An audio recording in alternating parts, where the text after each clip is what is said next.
I'm Becky Walsh, and I'm here today to talk to you about worms. Okay, so they're not the worms that you're going to find in your garden, not the worms you're going to find at your bum. These are the worms that are in your head. So just recently, I've been getting a lot of earworms. Yeah. Okay, so earworms, if you've never heard of them before, you're just about to start kind of like thinking you've got some major problem. Okay, so earworms are a phrase of a song that gets stuck in your head. And it just, and these are songs that are usually quite catchy. And I'll be honest, they're usually quite shit. I had Hanson in my head the other day. I can't even remember it now, but God, it was stuck. And I hope the mere mention of the band has not created that song in your head. Oh my gosh. And apparently when we get earworms or phrases of music, it's when we're trying to figure something out. So it can be, if you're blocked on something, then your brain can trigger earworms in order to kind of like drown out the thought of something that you're trying to break through. It can also, if you're going through a time of a lot of stress, it can be that you're hearing a lot of stuff that you don't want to hear, all sorts of things. So you get these earworms, and it's never the whole song, it's a phrase or a part of the song. Quite annoying, I can tell you. And the only way that I have ever found to get rid of them is to, because I usually get them at night and it stops me sleeping. This has just literally been the last few months. And I think it's got a lot to do with the time of year that we're at. The only way to get rid of it is to get, in my case, out of bed and play the whole song. So I'm there on YouTube trying to find a song, sitting through 5 seconds of ads, which feels like a lifetime, until I can listen to this really irritating song. I tell you, it's driving me mad now, because it's really starting to affect what YouTube telling me is going to be good for the next thing for me to watch, because I'm listening to all these terrible songs from beginning to end. It's the only way that it gets the song out of your head, and usually then I end up song free for a while. But here's the other thing that can sometimes happen as well. I don't think it's just a case of musical bars that can get stuck in your head, but thought worms. Oh yes. So a thought that somebody plants in your head like an unwelcome virus in a computer. And this could be a limiting belief, fear, something that they've got that they're worried about you for. I'm very worried about you. I'm worried about you, so I'm going to tell you this thing. And one of the most corrosive thought worms anyone can ever plant in your head is this. If you do that, you know, you could fall out with blah, blah, blah. Such and such won't like you. The whole tribe won't like you. This office will all think this. Bullying, thought worms. And why I say bullying is because this one human being has not asked the entire office, has not gone round the town doing a survey. If this person was to do this, would you think like this?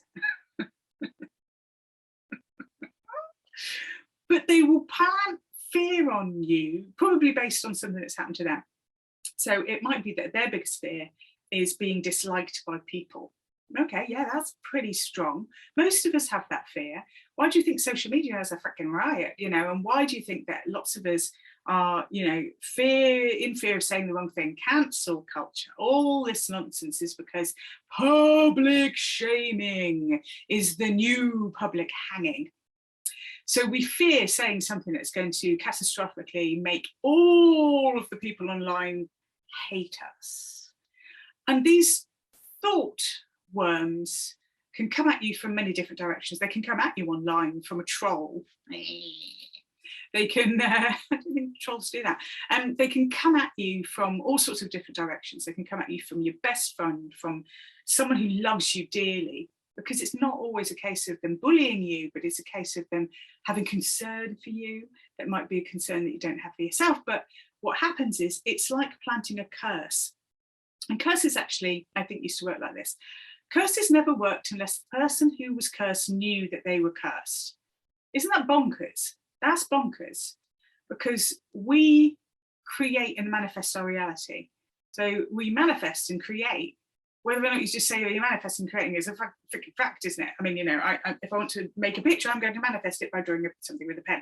So the thoughts that we have in our head can attract things towards us because we start acting out in particular ways that attract things to happen. So when somebody implants a thought worm into your head, something that you mull over and keep thinking about, you can actually start to believe that thought when you didn't before. And this, I think, is what doesn't mean I'm going to start liking Hanson, just so you know. But it doesn't. Why does my head never get a thought form, a word form, a music form of something I like? That's the problem. Why is it that I can't have a thought worm when someone says, "My God, Becky Walsh, you're so attractive," and I just plow that over in my head until I believe it to be true? Why is that?